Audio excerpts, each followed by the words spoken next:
Hare Krishna.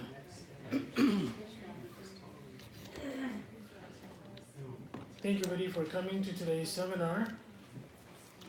Let's go ahead and begin. Hare Krishna. Okay, so today's seminar is a Vaishnava life skills class, and we're going to speak about all things related to Prasad.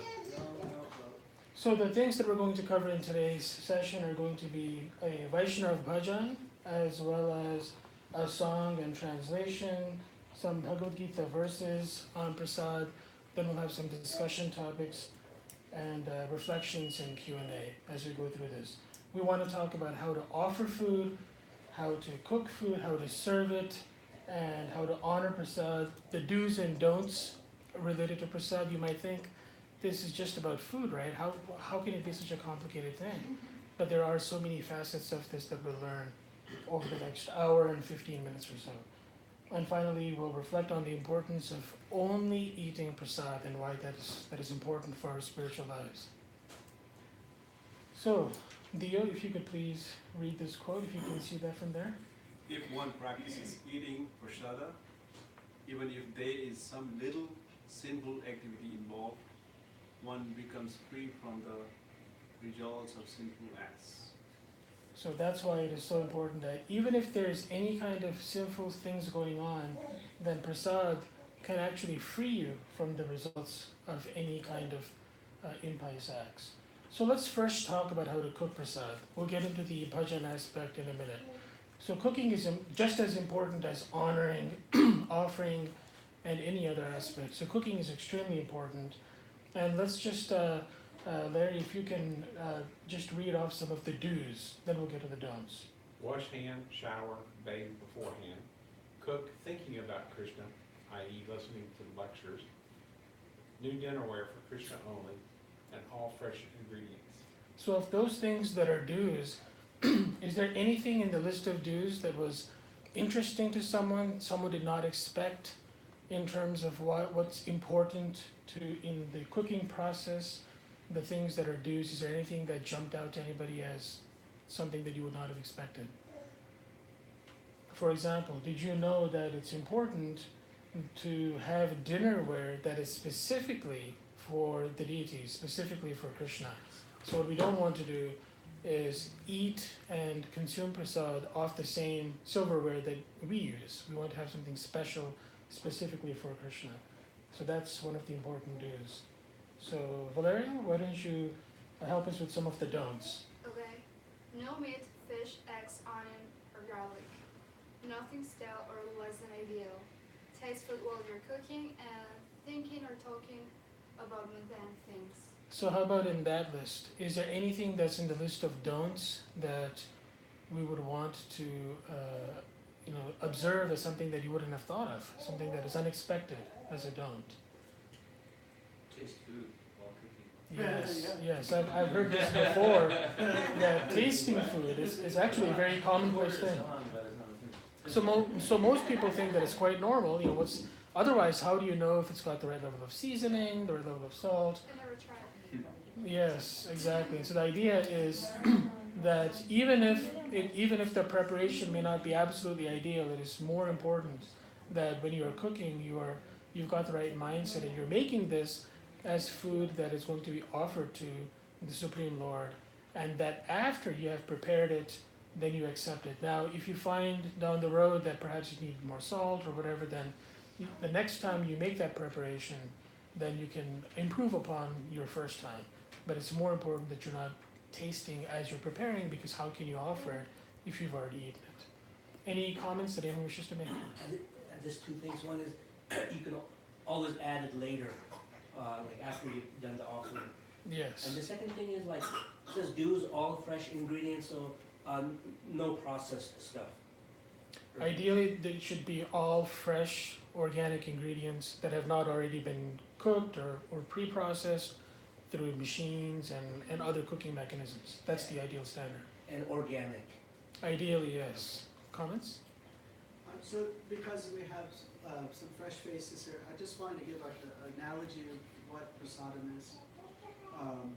So if you could just imagine a wife of a military man. He's been out on his his campaign is in Iraq or somewhere for 5 months, 6 months. They're newlyweds. They're very, very much attached to each other, but due to the circumstance, they're in this state of separation. And so finally, he's coming home, and she knows that, oh, he loves my banana bread. I always say that because we have a banana bread story. But he loves my banana bread. So before he comes home, she goes to the grocery store. She doesn't, at this point, she tries to go to get like the best bananas. So she maybe gets like organic, like you're saying, or maybe gets something that's cheap, fresh. She cooks it. She gives it to him, and in the shopping, she was thinking of that partner that she was lovingly feeling loving separation. So her shopping, she was fully meditating on him.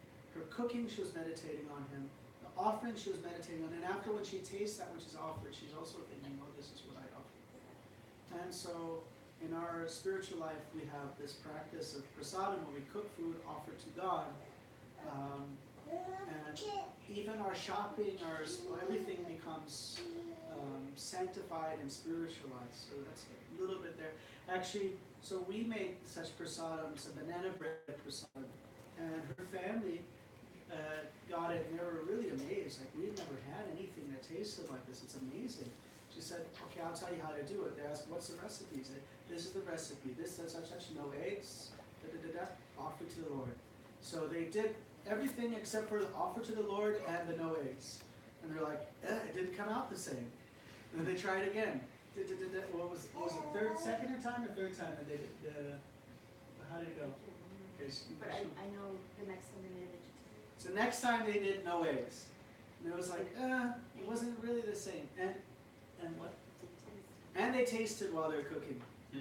And it wasn't really the same. And so I think it was the third time they did it vegetarian. They didn't taste it. And maybe it was the third time or the fourth time they offered it. They meditated on the Lord. They said, oh, it had that special taste that I had when you guys cooked. It had that very special taste. And so that's the idea. It's a way that we can constantly, it doesn't have to be a church one day of the week. It's something that we can do every day that's practical for our daily life, prasadam. Thank you for sharing that story. So we can see that it's not just a matter of cooking something, it's the entire process from A to Z. There's so many intricate details, but ultimately the idea is that it's not just the act of eating food, but it's the thought process, everything from that you want to prepare something, to go procure the ingredients, to actually cooking it, and then, as we'll see, honoring it. So there's a list of do's and don'ts. So let's now talk about how to offer food. So someone in the audience, if you can please read the first bullet. Place the plate in front of Krishna and ask him to accept the offering. Then, in the mood of assisting the pure devotees, offer the preparations to Krishna while reciting the following prayers. So now we'll get into some of the prayers that we recite. When we have placed the plate in front of Krishna, and then we are asking him, please accept the offering. So it's not that you just make something and you just ritualistically just go through the motions, but you're really asking, Krishna, I've made this for you, and that you can recite to help you in that offering of the food. So the first prayer that we recite is the Pranam Mantra to Srila Prabhupada, our founder Acharya of ISKCON, International Society for Krishna Consciousness. So the first mantra, and you can all recite this with me as you see on the screen, Nama Om Vishnu Padaya Krishna Prishtaya Bhutale Shrimate Bhakti Vedanta Swaminiti Namine. And so if, Lisa, can you read us the translation? I offer my respectful obeisances unto His Divine Grace, A.C. Bhaktivedanta Swami Prabhupada, who is very dear to Lord Krishna on this earth, having taken shelter at His lotus feet. And the next verse we can say all together. Namaste Saraswati Deve Gauravani Pracharine Nirvishesha Shunyavadi Paschatya Deshatarine. So let's have someone read in the back who has not yet read the translation. Our respectful obeisances are unto you, O spiritual master, servant of Saraswati Swami. You are kindly preaching the message of devotee Chaitanya Deva. Chaitanya Deva and delivering the Western countries which are filled with impersonalism and voidism. So the next mantra we can all repeat. Namo Mahavadanyaya Krishna Prema Pradayate Krishnaya Krishna Chaitanya Namne Gauratishe Namaha. Someone can please read. O most munificent incarnation, you are Krishna himself, appearing as Krishna Chaitanya Mahaprabhu. You have assumed the golden full color of Srimati Radharani, and you are widely distributing pure love of Krishna. We offer our respectful obeisances unto you. And the next verse. Namo Brahmanya Devaya Go Brahmana Hitaya Cha Jagadathaya Krishnaya Govindaya Namo Namaha. Someone please read. My Lord, you are the well-wisher of the cows and the brahmanas, and you are the well-wisher of the entire human society and world. And so once we have done that, then we chant the Panchatattva and Hare Krishna mantra 3 times. So we can all repeat the Sanskrit. Shri Krishna Chaitanya Prabhu Nityananda Shri Advaita Gadadhara Shri Vasadi Gaura Bhakta Vrinda. And the English. I offer my obeisances to Sri Krishna Chaitanya Prabhu Nityananda Sri Advaita Gadadhara Sri Vasava and all others in the line of devotion. And then, of course, Mahamantra Hare Krishna, Krishna Krishna, Hare Hare, Hare Rama, Rama Rama, Hare Hare. And so, when chanted, the Mahamantra is a petition to God. And what is the petition? Someone please read. O Krishna, O Lord, Krishna, please engage in your service. So that is the meaning of the Hare Krishna Mahamantra. Okay, so now, once we have said those prayers, and the next step is that we leave the plate that we have made the offering to Krishna, we leave it there for a few minutes, because when you eat, you take a few minutes to eat food, right? You don't just swallow it whole. So you want to leave it there as if a loved one would take a few minutes to eat the food as well. Comment. Do you have, I don't know, if you have the verse Anyani Yasya Sakalen Jirvitimanti? I don't. It's nice. So for those who are here, first time, that there's a verse from the Brahma Samhita that says that Krishna's senses they're multifunctional. Like he can hear with his eyes and smell with his ears, and he can taste with his ears and taste with his sight. So you can offer the food to the Lord. He is just by the sound vibration, he can partake in that food through his glance or through just hearing your prayers. So God senses, he can do anything with all of his senses, or even just one of his senses. Unlike us, we need to eat with our mouth. We cannot eat with our eyes in the way that the Supreme Lord can. Thank you. So once we have left the plate there for a few minutes, and Krishna has had a chance to accept the food that we have created, what is the next step? Remove the plate. And then, importantly, since we don't eat off the same dinnerware, you want to transfer the food to a serving plate, and then you want to wash Krishna's dinnerware, so that the deities, Krishna has his own set of silverware that is separate from what we use. That's the idea. And at that point, the food is now called what? Prasad. And what does prasad mean? Mercy. Mercy from Krishna. Okay, so now let's talk about how to serve prasad. So here's a nice picture of His Holiness Indrajimna Swami Maharaj and some other devotees who are serving and honoring prasad. So let's talk about how to serve prasad. Jenny, can you read some of the do's for us? Wash hands, shower, bathe beforehand, serve with loving attitude. You are pleasing Krishna and devotees. So the important lesson here is that you're not simply just putting food on a plate just as if it was any ordinary mundane activity, but most especially you are pleasing Krishna, and even more importantly, you're pleasing the devotees of Krishna. So it is that Vaishnava Seva. This is a Vaishnava life skills course. We are learning how to be proper Vaishnavas. So we are all sadhaka. Sadhaka means someone who is an aspirant on the transcendental path. So we are all aspiring to become Vaishnavas. And so pleasing Vishnu and pleasing the Vaishnavas, the devotees of Vishnu, is our business. Any comments at this point? Yeah, I had two questions, if you don't mind. Sorry if this sounds silly, but one is, what, like the shower beforehand. So if you're serving 3 meals a day, do you need to shower 3 times, or just Sure. just morning? Let me offer you my opinion, and I'm sure there may be others. So the important point here is that you don't want to be either cooking or offering or serving or honoring some prasad, which is a very important transcendental item. You don't want to do anything related to something so special in an unclean state. Okay. So if you are sweaty and you have been, Okay. doing all these other things, then the idea is just to exercise cleanliness is the most important aspect. Okay. Anything to add? I just, Prabhupada would always engage in those who were cooking, like he had Jamuna, she was the first time at the temple, and she wanted to go and smoke a cigarette, or she wanted to even drink a cup of water.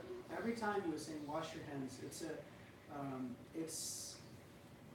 We have a class on cleanliness.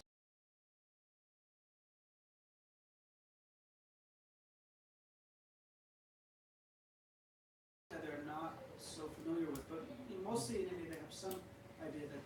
So prasadam, because it's sacred, we in all cases we wash our hands and we take usually a sip of water as a part of not just the physical cleanliness but the subtle kind of cleanliness. Like when you take a shower, after you take a shower, you feel different. It affects your consciousness. So there's an idea that because prasadam is sacred, we wash our hands and we take a sip of water beforehand. So it's a little bit different from what we're used to in the West. And so what we're learning is the highest ideal, and then there's certain different levels of practicality that we how to apply it in all circumstances, because we're going to eat all the time and we want to eat prasadam all the time. So how to apply it in all circumstances. So generally we can always get a little water, wash your hands, take a sip of water. And speaking of things that are perhaps less conventional than what we may be used to in America, one should use the right hand when they are either cooking, serving, honoring prasad. Another question? Yeah, just one more question. Sorry if this sounds silly, but when you, let's say, you have done, offered prasadam, and let's say it needs more salt, you find out later, or it needs some more pepper, or something like that. If you add salt or like more pepper or some seasoning or something later on, since that hasn't been offered as prasadam, is that okay?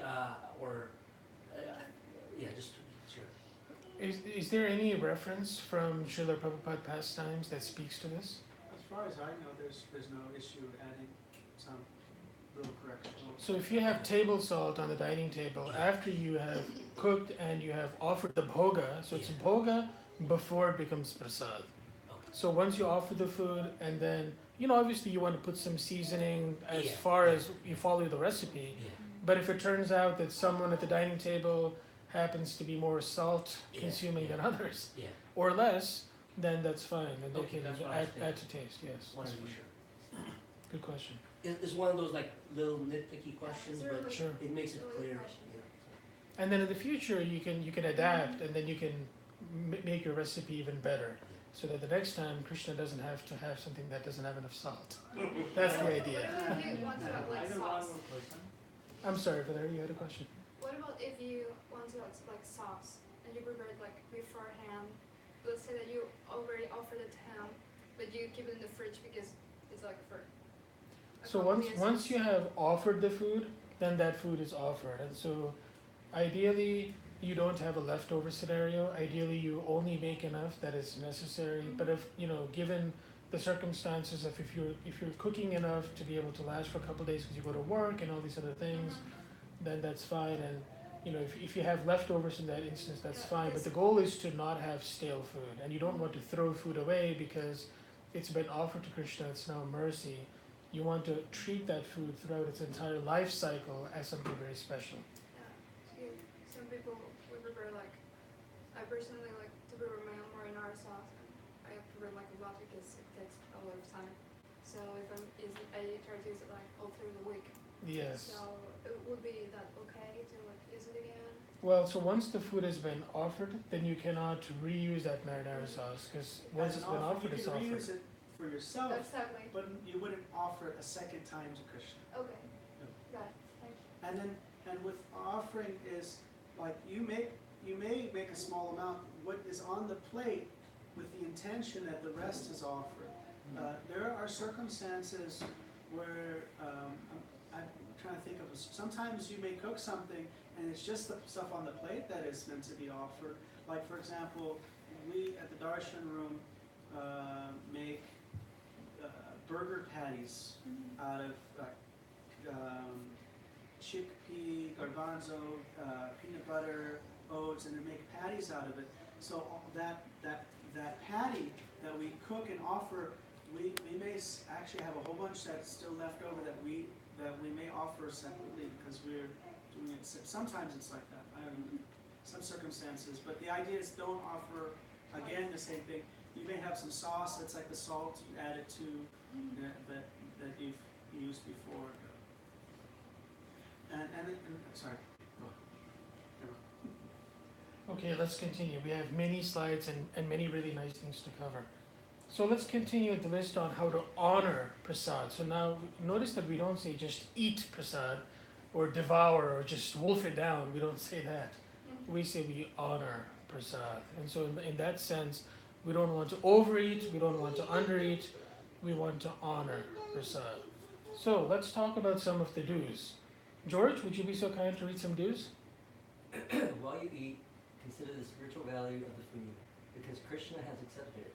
It is spiritually identical to him. Therefore, by eating prasad, you become purified. Everything you offer Krishna becomes spiritualized prasad, flowers, incense, water, food. All prasadam should be respected and shared with others, spread the mercy around. All right, so what's one interesting thing that we see in that list? What was something new that you may not have thought of before? Any realizations anyone wishes to share? Something new in that list. For example, incense. Is incense prasad? So do you eat incense? But you smell the aroma once you offer the incense. So prasad is not just food. Prasad is mercy, so anything that you offer, whether it's flowers, incense, water, and of course, the main item that we talk about, which is food. Sometimes they get the garlands, but also sometimes things that the deity wore. And like you maybe have like a Krishna's flute, and you like put it on someone's head. Oh yes, this is the flute that Krishna used on the altar. And Thank you. Yes, in that way, everything that we take should be a remnant of something that you have offered to Krishna. We don't accept anything that has not been offered, and so therefore we accept all things that are favorable to Krishna consciousness and reject all things that are unfavorable to Krishna consciousness, so we can stay fixed on the path. And then, of course, we have our favorite stick with the right hand theme when it comes to honoring prasad as well. Those who are left-handed, so they need to change their hand. Have to start somewhere. These are the standards. So technically, you didn't eat like outside, for example, you didn't go to like restaurants or stuff? Well, the problem with the restaurant is you don't know what grill your veggie burger is being cooked on, If it's and a you don't know vegan what spatula. place, for example? That's certainly better. Mm-hmm. It's certainly better. But you don't know if the chef is using stale ingredients. You don't know if the chef is tasting food while they're preparing it. We can make assumptions, but ideally, food should be cooked by devotees and not by non-devotees. And also it is very important to observe that the consciousness of the chef and the consciousness of the preparer will affect the recipient who's consuming those ingredients. So if you eat food that is prepared in a restaurant, there's a very different effect on you than if you eat prasad that has been cooked by devotees and then offered to Krishna. Comment. How does it, you already kind of, yeah. I know there's emergency circumstances, but in general, we have this knowledge of being aware of what we're taking into our consciousness. Like the movie Like Water, Like Chocolate. Really? Like Water, Like Chocolate, the Spanish movie? Okay, so yeah, the lady was crying and she was cooking, and then everybody ate the food, they started crying. And then she was feeling all romantic, everybody ate the food, they started feeling romantic. So the idea is that consciousness enters into the food. And so what is the highest consciousness? Love of God. And so we're cautious about that. And and everyone has their certain level that they say, oh, I can practice at this level. It's not that, say you get some vegetarian food from a vegan restaurant, and it's vegetarian, and you can choose ask, I don't want food with garlic and onions because can't offer that. That's a whole other topic. And you can say, oh Lord, please accept this before I eat it. And this is not, I didn't cook it for you, but please accept it. And it's, because we have all different levels we can practice on. Not that you can only eat like the temple's standard. So in that regard, nothing that we consume, so let me say that in the positive, everything that we consume, everything that goes into your mouth should be something that is offered to Krishna. And even if it is not the most ideal scenario, so even if you are at a restaurant, it is better that you offer the food than simply say, well, because this was not cooked by devotee, I guess I'm just going to take my chances. We don't want to do that. Okay. Everything that we consume. Well, that was my question actually. Yes, Thank good you. question.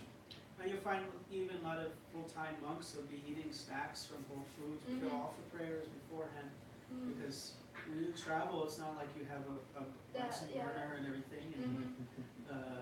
So yeah, we want to become prasaditarian, and so even if you like at home, we can try to see what level of standard we can have, like a simple little plate.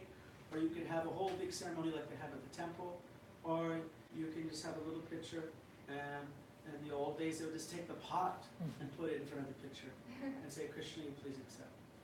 So there are different levels according to where we are and what we're able to do at that particular point in our spiritual life and our particular point of our own training too, not to be extremely overwhelming. And therefore, the purpose of this seminar, this hour discussion, is to provide the standard. And it's a helpful refresher, even for devotees who've been around for a while, and perhaps, we may have, this helps keep our skills sharp in terms of the necessity, importance, and goal of offering prasad.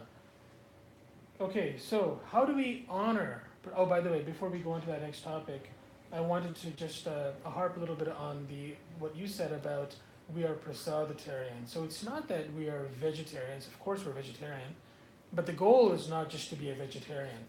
Welcome, John. So the goal is to be Krishnatarian. So we want to be consumers and recipients of the mercy, the prasad of offering everything to Lord Krishna. There's a seat right here. Okay, let's talk about how to honor prasad. So in order to honor prasad, what do we recite? We recite the Prasad Sevaya prayers. By the way, all the slides that we're looking at here I can make available to anybody.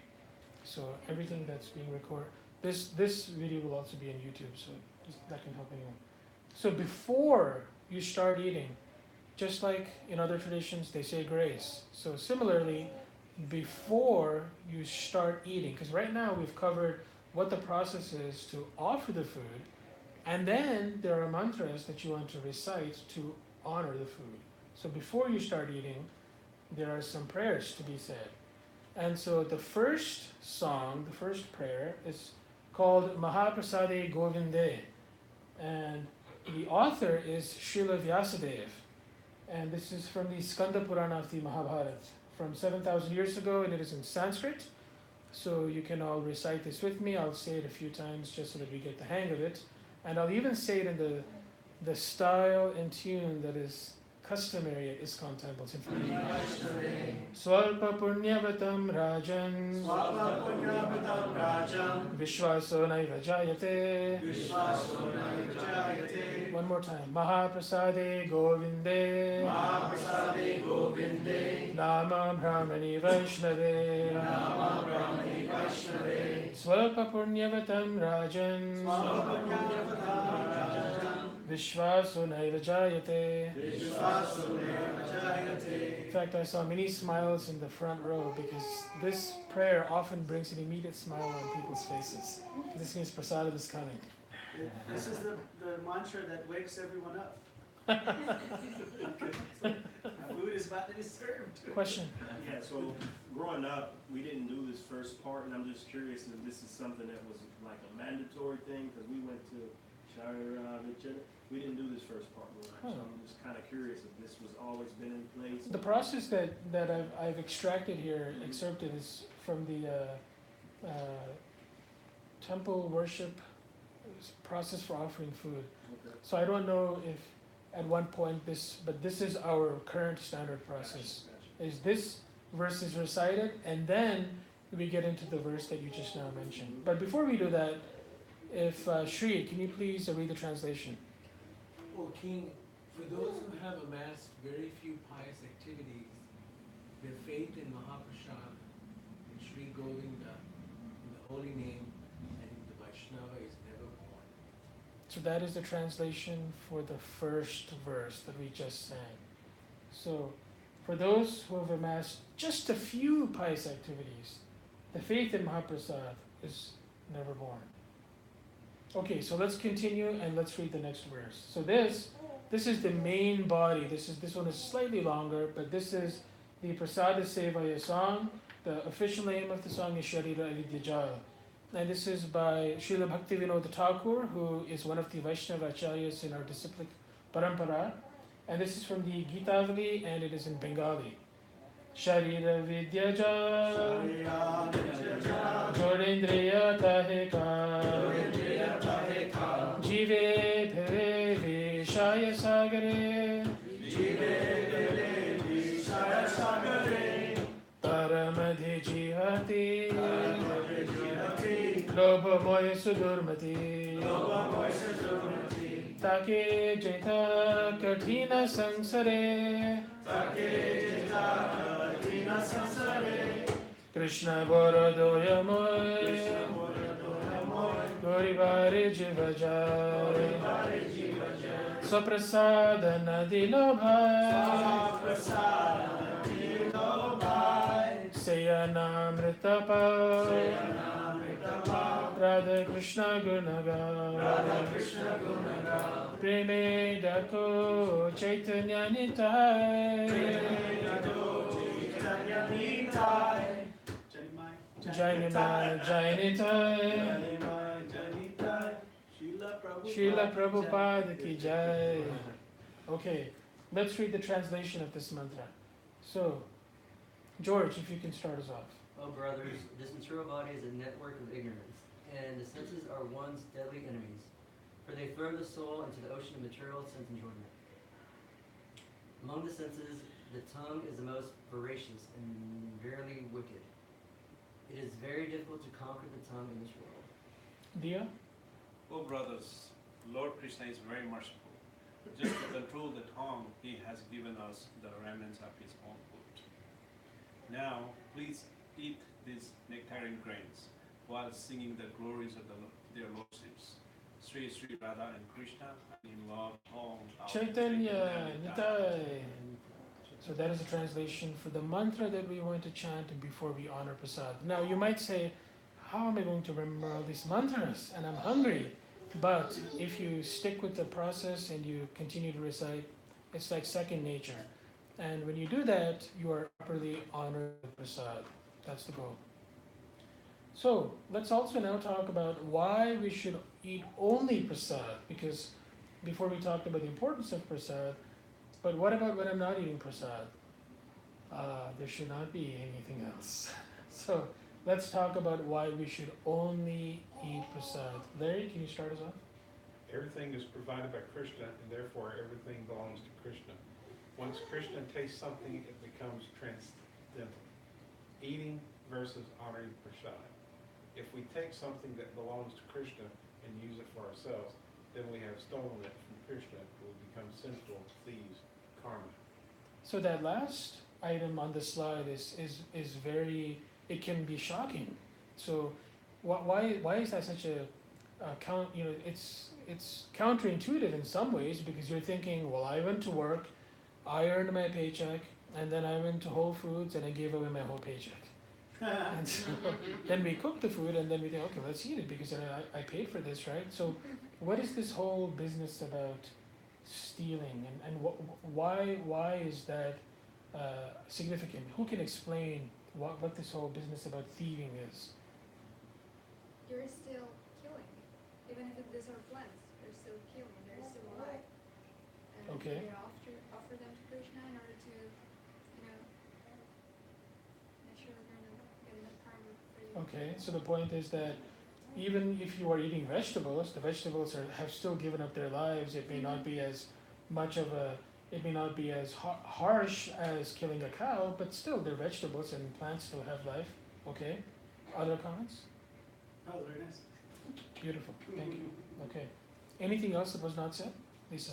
And everything that we have comes from Krishna. We don't truly own anything. He allows us to have it for our use. Thank you. And therefore, if you don't acknowledge the giver and you simply take, then it's like the son or daughter of parents who just doesn't acknowledge, and the parents among the room can perhaps He relate to buys this the point. add-ons in the video games. Yes. Like while they're sleeping, he gets their fingerprint or something. Larry? So one thing to consider too is think about what Krishna did to give you that food, okay? At some point, he had to design it and create the actual seed, although the seeds may have been for millennia around, but he originated. He had to think about what is it that you need to be able to eat, to nourish your body and have longevity, okay? Secondly, somebody had to plant that plant, had to nourish it, had to water it, had to make sure it had enough sunlight, and of course Krishna provides all this. He provides the rain, he provides the sunlight, and there could be somebody there as a farmer doing all this, but they're doing it in association with Krishna.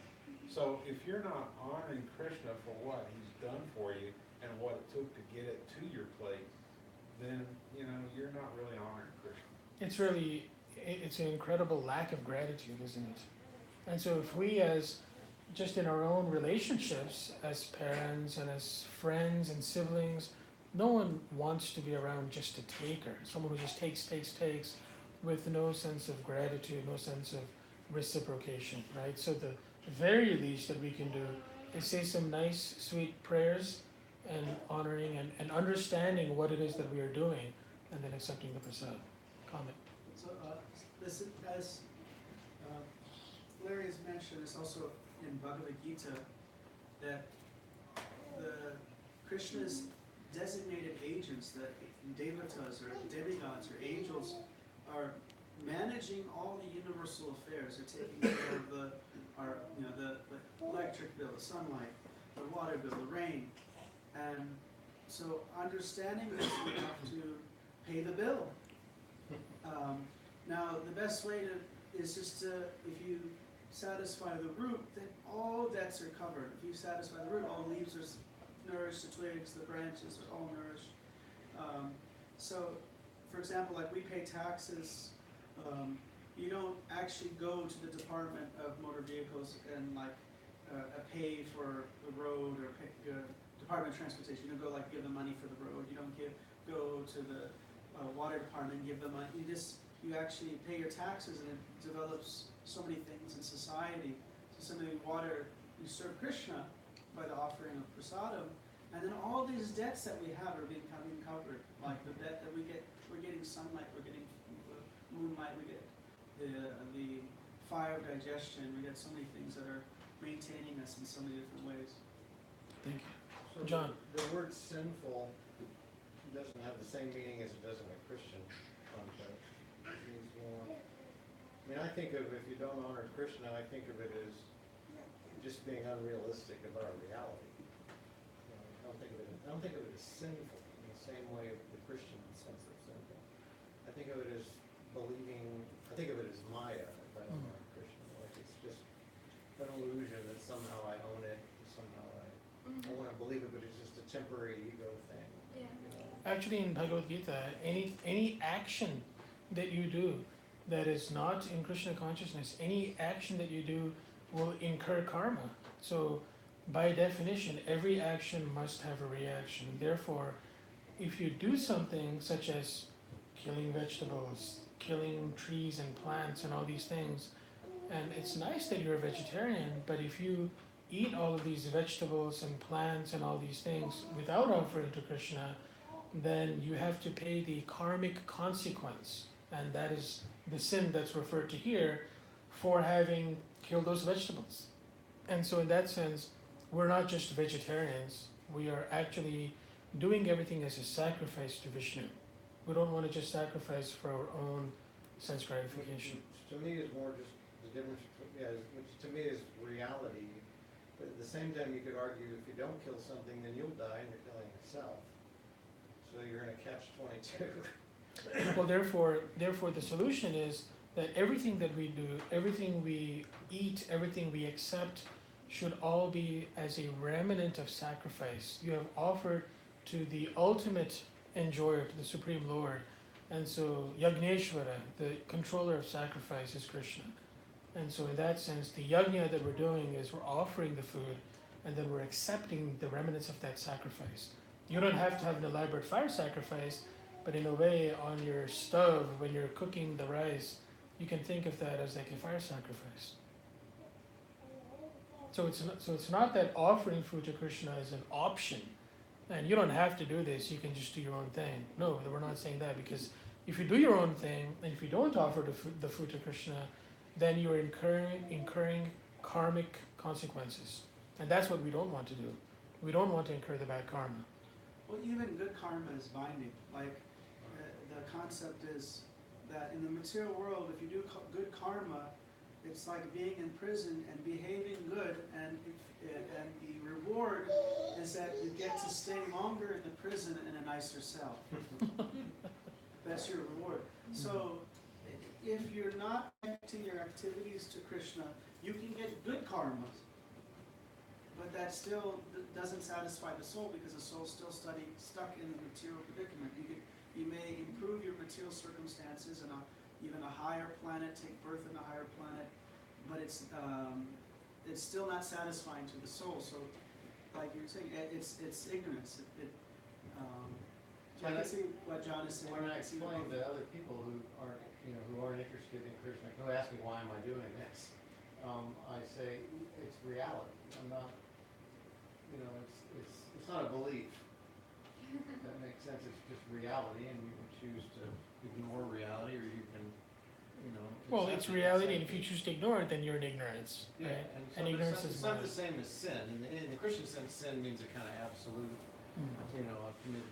I mean, Catholics have debated this. I'm just speaking somewhat Southern Christian, maybe, Protestant, but there is a notion of sin being an absolute, unless you do one thing, you're not absolved of it until you do this one thing, and that's a hard concept, I think, for a lot of Christian people to get, and there's a continuity, but I look at it as reality. Like, there's a reality, there's a consciousness. Krishna consciousness is infinite. There's reality. How do you understand that in today's world? And it's Krishna consciousness that brings me to that. But it's not a sin in the sense that if I don't do it, I'm eternally damned. It's just I'm ignorant. Ignorant is probably and you're going to suffer as a consequence. Yes, it's not a matter of eternal damnation. It's a matter of every action, every singular action, as a reaction. Okay, let's continue since we have a few other topics to go through. So the good news is we have many nice cookbooks.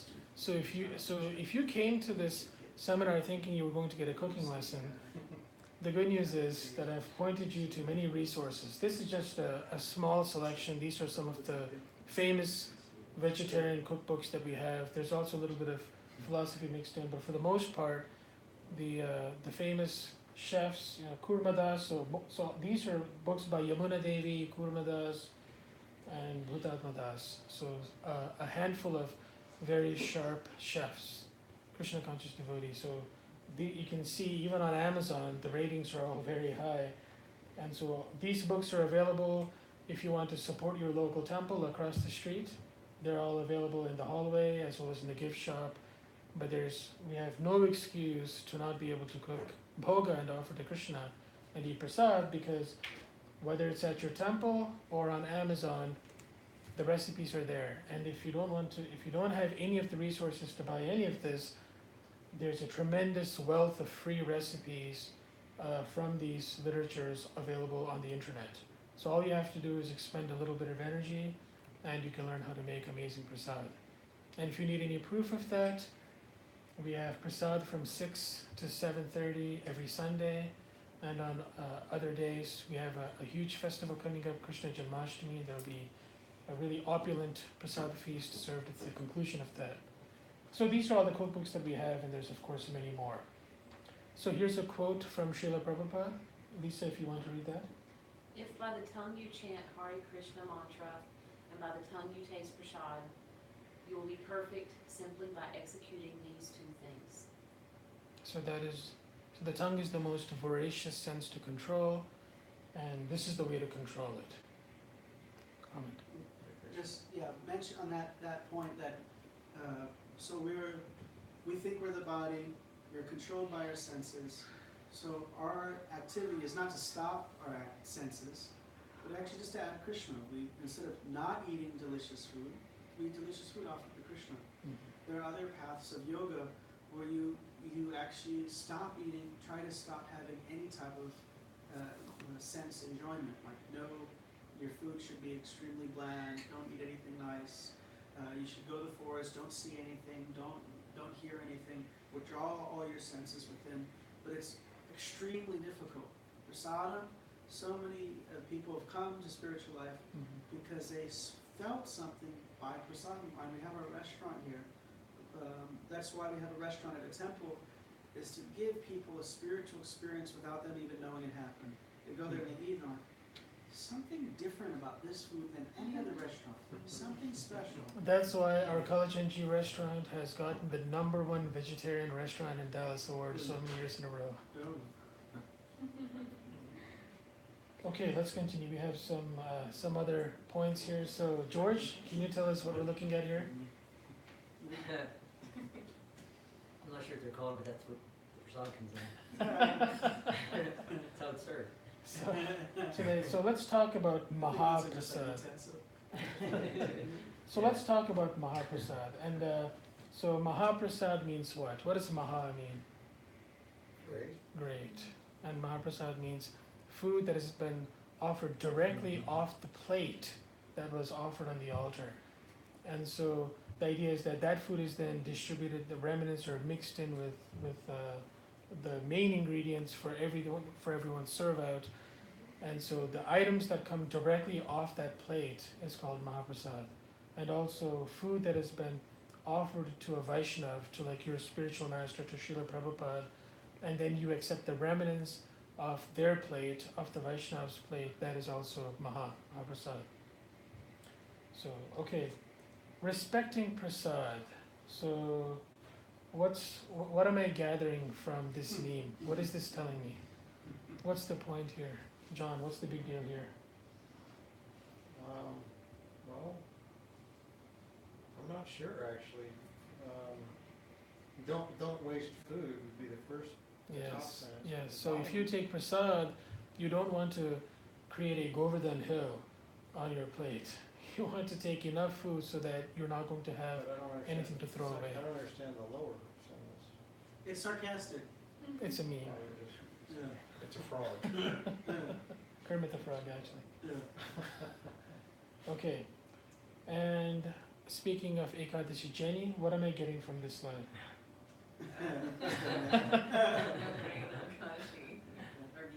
So the idea is that in the Kalachanji newsletter that we send out, if you don't get the email newsletter from the temple, If you don't get the email newsletter, then please tell Nityananda Chandra Prabhu or myself, and we'll get you signed up. It's a email newsletter that comes out regularly every week, and it has dates for Ekadashi. So what does Ekadashi mean? Fasting from grains and beans. No grains, no beans. That's straightforward.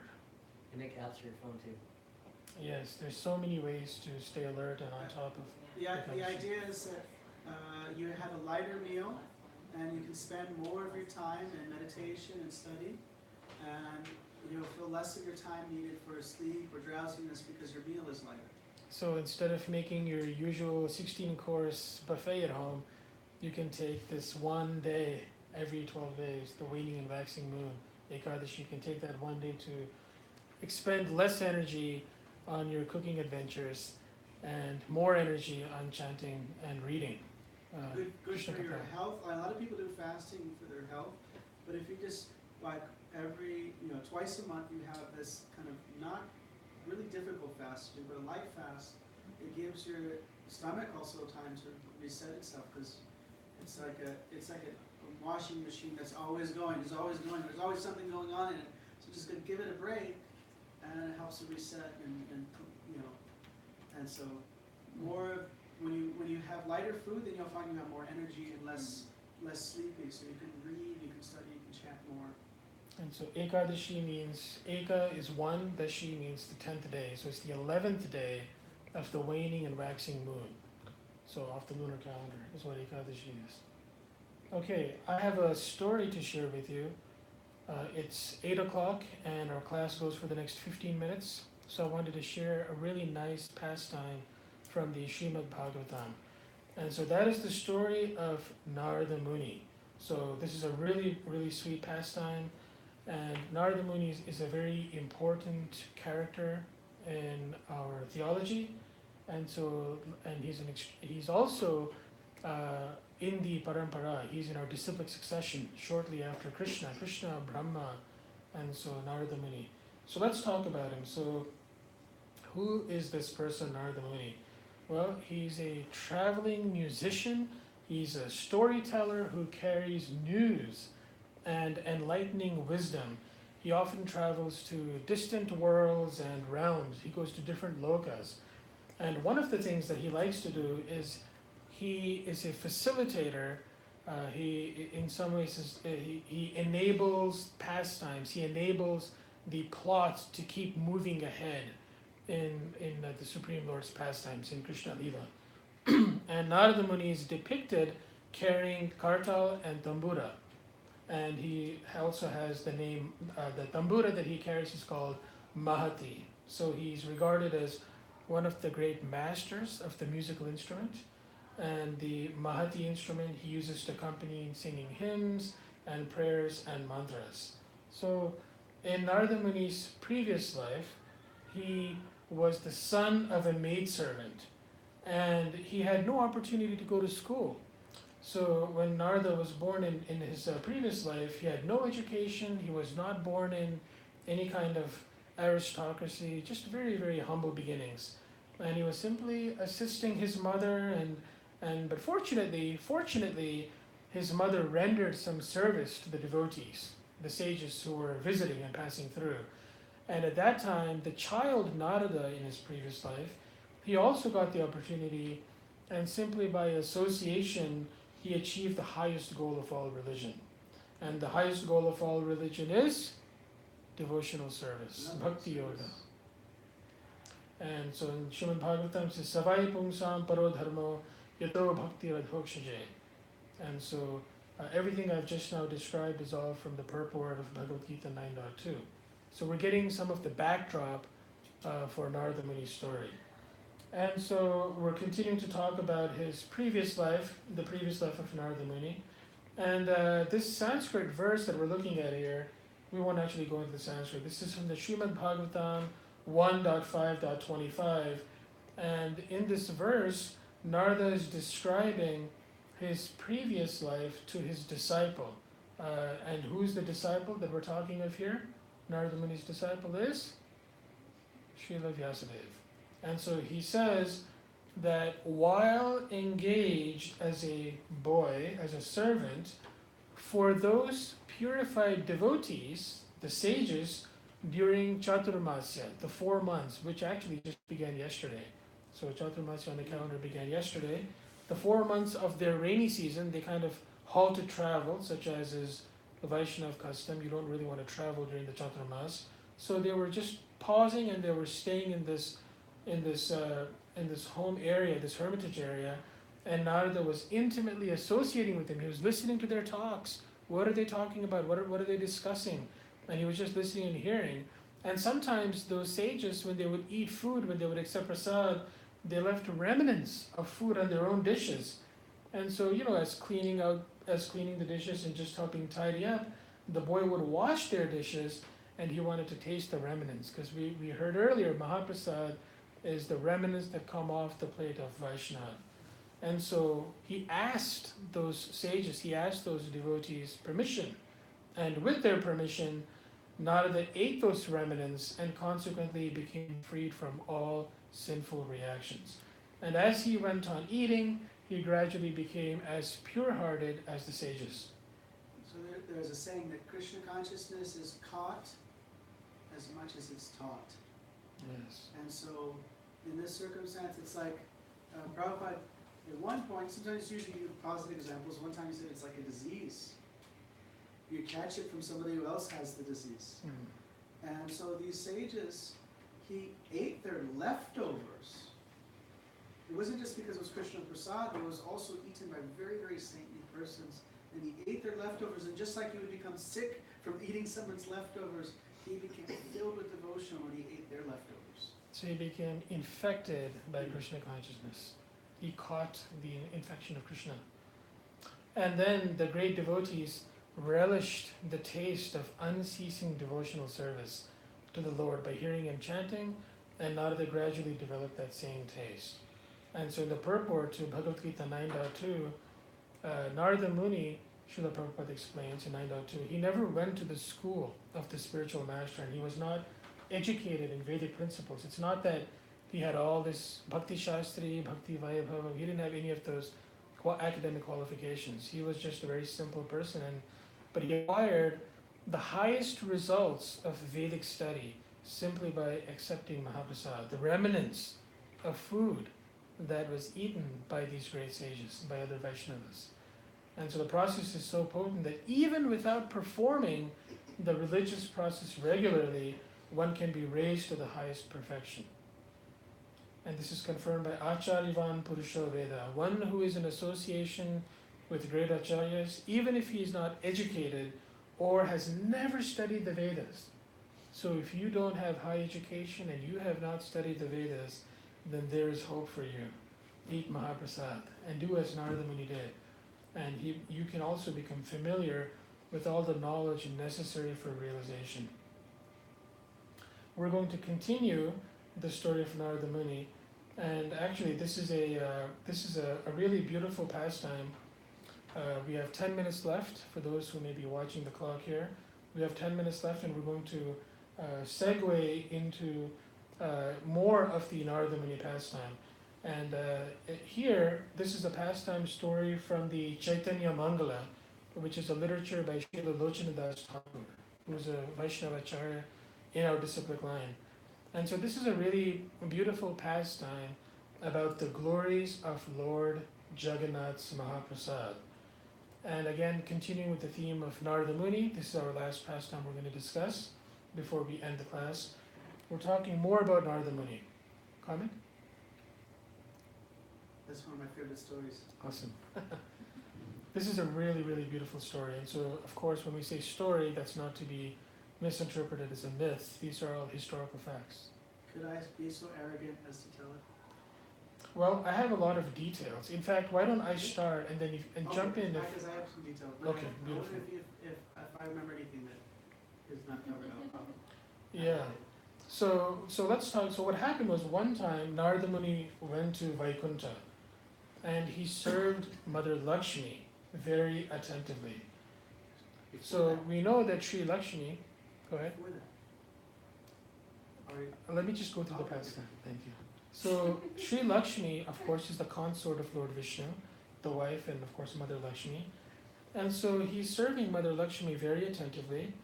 And so Sri Lakshmi was very pleased. And she requested Narada Muni, please ask for any boon that you would like. And Narada Muni then replied, my dear Mother Lakshmi, you must promise that anything I ask, you will grant. And Lakshmi Devi then vowed that I will gladly fulfill your desire. And so then the great saint revealed his wish. He said, Narada Muni asked Lakshmi Devi, whom he's been serving, said, please give me the Mahaprasad remnants of Lord Narayana. So of course, Lakshmi ji is the consort, she's the wife of Lord Narayan, and Narada Muni is serving Lakshmi, and he is asking her, because she said, I'll give you anything you wish. He says, please give me the Mahaprasad off the plate of food that you offer to Lord Narayan. Simple request, right? Pretty straightforward. And so then suddenly Mother Lakshmi's mood changed, and her face became clenched with worry. She said, please ask me for anything else except the Lord's Mahaprasad, she begged. A few days ago, she told Narada, the Lord instructed me not to give his prasad to anybody. You must understand I cannot disobey my husband's order. My dear son, I cannot give you Mahaprasad from Lord Narayan's plate. Narada Muni was very adamant because he had asked for something that he was promised and he was not going to let up. He was standing his ground, as you will. So he said, Lakshmi ji, he reminded her of her promise to him. He said, you are the dear wife of Lord Narayana. You must grant me this boon somehow or other. You must give me the Lord's Mahaprasad. So now Mother Lakshmi is in trouble. What is she going to do? She said to Narada Muni, please wait here and let me see what I can do to satisfy your desire. Let's see what I can do. So at noon, Mother Lakshmi lovingly served lunch to her husband, Lord Narayana. And even though Lakshmi performed her duties with attention and expertise, still the Lord noticed that there's something troubling his wife. He could see it in her face. Something's on her mind. Her face had become dark and morose, is what the Srimad Bhagavatam says. Lord Narayana gently asked her, what is the reason for your distress? And taking shelter at the Lord's lotus feet, Lakshmi ji expressed her predicament. So Lord Narayana mercifully comforted his crying wife and said, just for today, I will cancel this restriction. You may take my plate of remnants and give it to Narada, but you must deliver the prasad in such a way that I do not see it. So for just this one-time exception, you can give Narada Muni the remnants, but I should not see you doing all this. That preserves his initial instruction. So when I turn my face to the side, you may take the plate away quickly as if I did not notice that happening, is what Narayana told his wife Lakshmi. So the goddess became joyful, and following her beloved husband's instruction, she quickly removed away his plate of remnants when he was not looking. So the prasad was delivered. So let's see what happens next. So then Lakshmi There's ji. a whole part before that though that we're missing. Okay, what is the part before that? There's a whole big part. It's Krishna is speaking with his wife, and she begins to cry, and he says, well, why are you crying? And she says, I feel sorry for you, Krishna. And he says, you feel sorry for me? I happen to be the Supreme Personality of God, and I got kind of everything covered. He says, well, actually, I feel really sorry for you because the experience that your devotee gets in serving you is much higher than any experience that you've ever had. Although you are God, the person who serves you gets more bliss than you, God. I'm more attached to my service to you than I'm attached to you. And Krishna says, well, this is quite interesting. And he's listening, and his skin starts to change its color. It starts to turn golden. And at that moment, this is in Dwarka, at this moment, Narada Muni comes banging on her door. And Narada Muni, being a great sage, he can see the trend of the material world and understand what the future has to offer. So he becomes very afraid for this time, the Kali Yuga, where people kill cows, they kill animals, they kill babies, they do all kinds of horrible things. Everybody is very selfish. Everyone is just driven by their senses, and thus we do so many horrid things. And so Narada Muni comes, he's led into the room, and Krishna says he's still feeling this very profound amazement. And Narada, he says, Narada, how can I help you? How can I serve you? Please sage, let me offer you a nice seat and massage your feet. What can I do for you? He said, Krishna, what are we going to do about Kali Yuga? Everyone is full of this horrid activities, horrible activities. He said, Narada, you should hear what Rukmini just said. He said, no, I don't want to hear that right now. What are we going to do about Kali Yuga? He said, actually it's related. You remember many thousands of years ago, you wanted my Mahaprasadam. You were there with my dear devotee Uddhava, and you were both speaking amongst each other. So Narada and Uddhava. Uddhava is the eternal servant of Krishna. Narada and Uddhava are speaking, and they're talking about what they like about Krishna consciousness. So Narada was saying, oh, I love to sing for the Lord. I love singing. I can go to outer space and go from planet to planet. Narada Muni Bhajavina, just singing everywhere, going everywhere. And then Uddhava would say something, Narada would say something. But then Uddhava said, the best thing though, is when you get Mahaprasadam off of Vishnu's plate directly. That is the best thing. Narada Muni then became morose. He said, I've never had Mahaprasadam right off of Vishnu's plate. I've been doing this for thousands of years, but I never had that. And so that's when he went to Lakshmi. And he served her for thousands of years. And she said, Narada, you're serving me so nicely. Is there anything I can offer you? And it goes on. At some point, she went to Lord, and she said, I have a problem. Immediately, Sudarshan Chakra. She says, Lakshmi has a problem, his weapon, he personified. He said, actually, it's your devotees. My devotees are giving you problems? So yes, Narada Muni, he asked for that which you said never to give. And then continue on from what you said. And okay, so let's continue from that point. And so then Narada Muni, so Lakshmi immediately takes the Mahaprasad plate and she happily presented it to Narada Muni.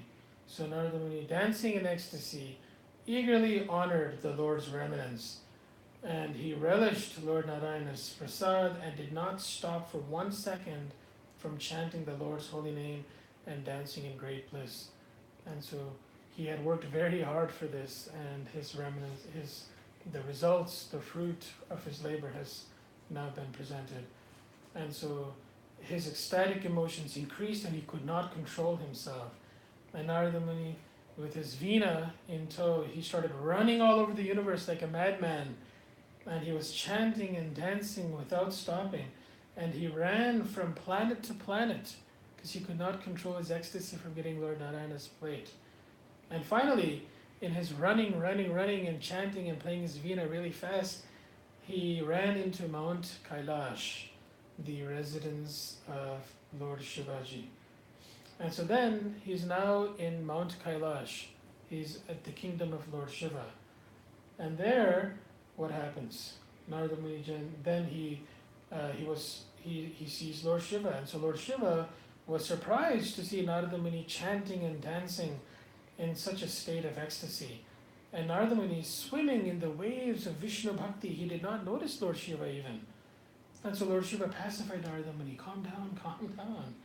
Come put your veena down and, just tell me what's going on. Narada Muni, I know you are always in ecstasy because you constantly chant Narayana, Narayana.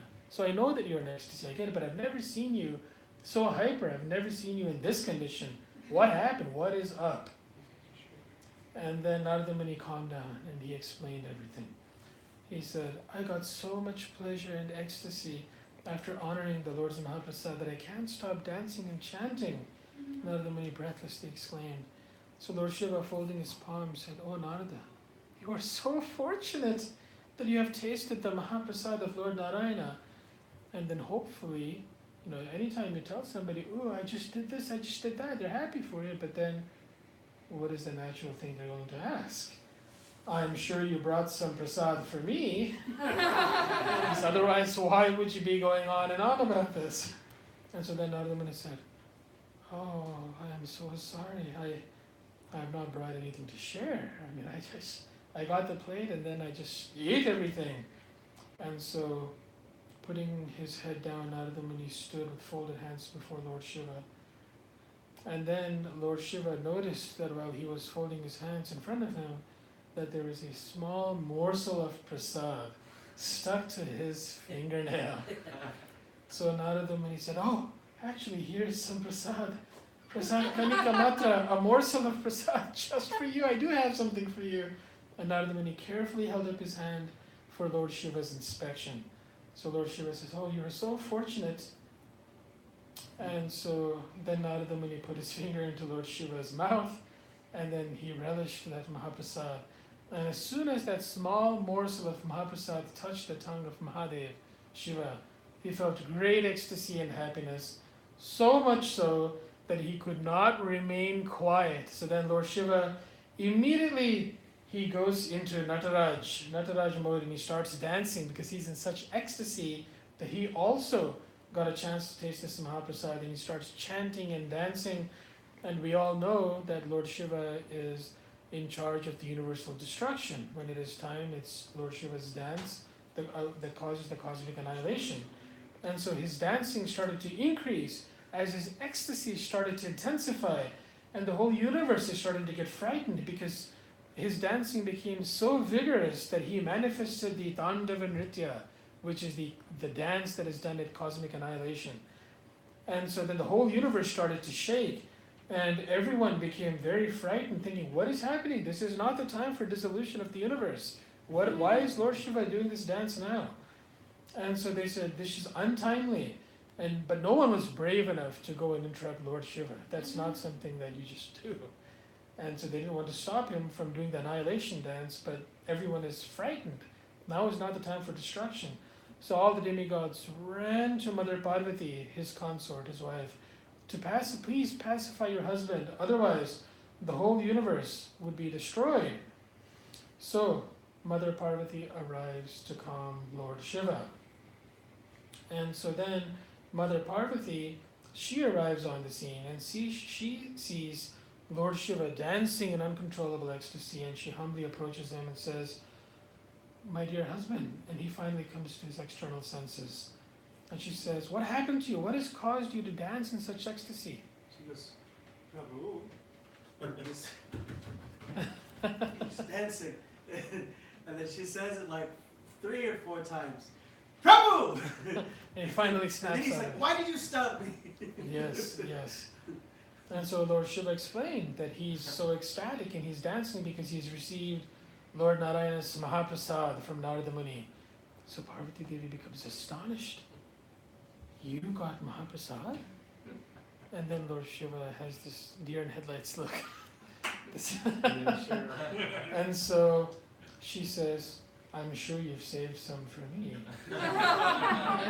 It's a nice lesson for us to learn from this story. And so Lord Shiva had no answer. He had managed to get only one morsel of prasad from Narada's finger. How could he possibly have saved anything there? He did say something sarcastic to her, which upset her. He said, oh, goddess Bhavani, goddess of the material world, you don't know about this. These are spiritual matters, Bhavani. And she started piping up. She says, my other name is Vaishnavi. I'm a great devotee of Vishnu. And she started boiling up. He pushed all the right buttons. So Mother Parvati was very angry that she did not get any Mahaprasad. I am being deprived of Lord Narayana's prasad, she became so furious that the fire of her anger started to burn the entire universe. So of course, as we are reading, as we're hearing this pastime, the big lesson is always save prasad to share, because we got that from a previous slide. So this is a nice little reminder. So now at this time, Parvati Devi is so angry that she just exhibits this absolute destructive form. And so from the lower planets to the higher planets, the entire lokas, all the lokas, everyone started to feel the burning heat radiating from Parvati's rage. And so the sages and saints and all the other demigods, they understood, so everything is going to be finished by the hot anger of Mother Parvati. No one can pacify her. What is going to happen now? So finally, all the 33 crore demigods, all the millions of demigods headed by Lord Brahma, rushed to Vaikuntha to inform Lord Vishnu. Look what is happening. And so, hearing this situation, the demigods are seeking help. And so Lord Vishnu travels to Kailash, riding on the back of Garuda. So now Lord Vishnu to the rescue, because everyone sees it's going to be the end of everything if we don't have some intervention. And as soon as Parvati Devi sees Lord Narayana, she came forward to offer her obeisances, and Lord Narayana blessed his devotee, and he told her, I will give you as much Mahaprasad as you want. And so please be pacified, give up your anger, otherwise all of your children, your Bhavani, these are all your children, the entire material universe, everyone will be destroyed. So please give up your anger. And so Lord Vishnu pacifies Parvati. And so, however, Parvati Devi, she protested. She said, I don't just want Mahaprasad for myself. She has a request. She says, I will not be satisfied if you give your Mahaprasad only to me. I request that you give your Mahaprasad to all of my children, to all the living entities. Sarvabhutani, everybody. I do not want to see any of my children suffer like I have suffered due to being deprived of Mahaprasad. You must arrange something so that all living beings, including the dogs, may honor your Mahaprasad. And so then we get to the last slide of our discussion. And at that time, Lord Narayana smiles and he says Tathastu, which is, what does Tathastu mean? May it be so, so be it. And so, It shall be. my dear Parvati, to fulfill your desire, I will appear in Nilachala Dham. Nilachala Dham. And so Lord Narayana says, my temple will be famous for distributing my prasad. Whoever takes my prasad will be liberated. And all of my prasad will be offered to you first. Then only will the remnants become Mahaprasad. This Mahaprasad will be distributed to everyone without consideration. So not Even just the for dogs. castes, even the dogs, as Parvati Devi requested. He says, I will keep you next to me. You will have your temple just behind mine in the inner courtyard.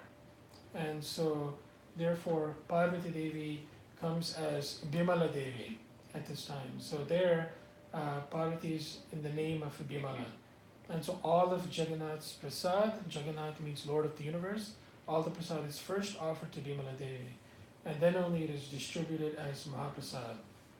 And so, For those who don't know, it's the largest kitchen in the world, is that temple. It's the Nilachala. largest kitchen in This the is world. Jagannath Puri in Orissa. And they serve thousands and thousands of people every day, but it is recognized as the largest kitchen in the whole world. Where is it located? Jagannath Puri, Orissa. Jagannath Puri, Orissa. Orissa. Eastern India. And then Lord Shiva, Narayan says, Lord Shiva, because he neglected to give you Mahaprasad, he will stay at a distance. So he's been ostracized in this pastime. And so therefore, in Jagannath Puri, there is no distinction between the high caste and the low caste for taking Jagannath's Mahaprasad. And as we all know, in current modern contemporary times, the Supreme Court of India just recently ruled that anybody can come in and get the Darshan of Lord Jagannath. The Supreme Court ruling.